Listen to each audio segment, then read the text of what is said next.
This farm here, it's a sandplain duplex farm. The one feature of it is it's got no drainage whatsoever coming onto it or leaving it. There's no creek lines whatsoever, and under a fair proportion of it, it's got reasonably high water tables.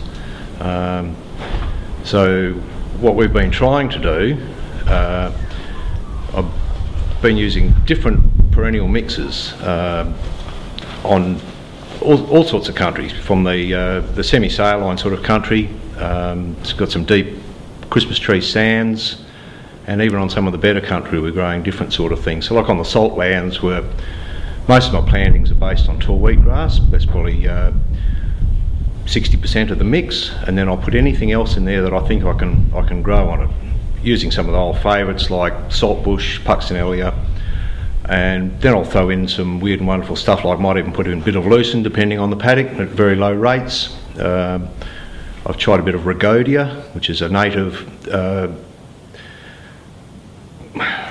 shrub that grows locally around this area. Some of the better country, I'm growing either straight lucerne tall wheatgrass mix, sometimes a bit of chicory in there with the lucerne, and on some of the deeper sands, using mainly veld grass and putting a bit of kikuyu.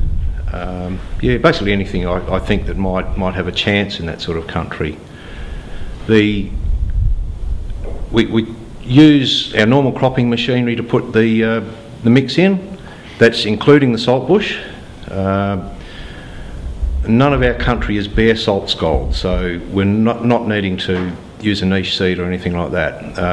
There is small patches that are heading that way towards bare salt, but I sow over them anyway, and I tend to find after a few years they start filling in with other species.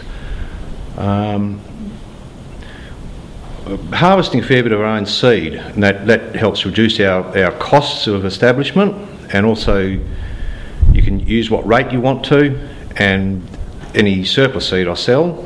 So I'm doing things like tall wheatgrass, saltbush, lucerne. Yeah, so that helps to cover the cost of your establishment of each paddock. And yeah, and we're sort of a mixed cropping sheep enterprise. I rotationally graze a lot of it's a very loose rotational grazing mix, and I tend to try and leave my saltland pastures available at lambing time, mainly because there's fairly tall saltbush in there at the time.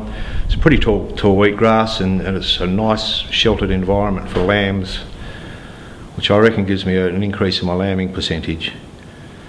And the sheep tend to do quite well in there, and if necessary I supplement with small quantities of lupins just to maintain their condition.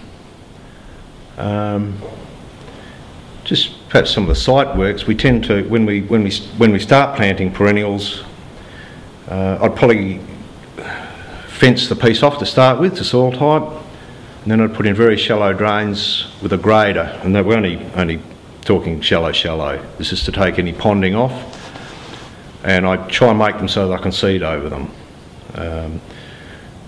But that's the drainage is really only to establish the pasture. Once the perennials are established, I tend to get next to no runoff off those paddocks anyway.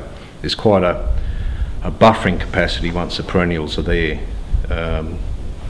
because it uses up quite a bit of water, moisture in the profile.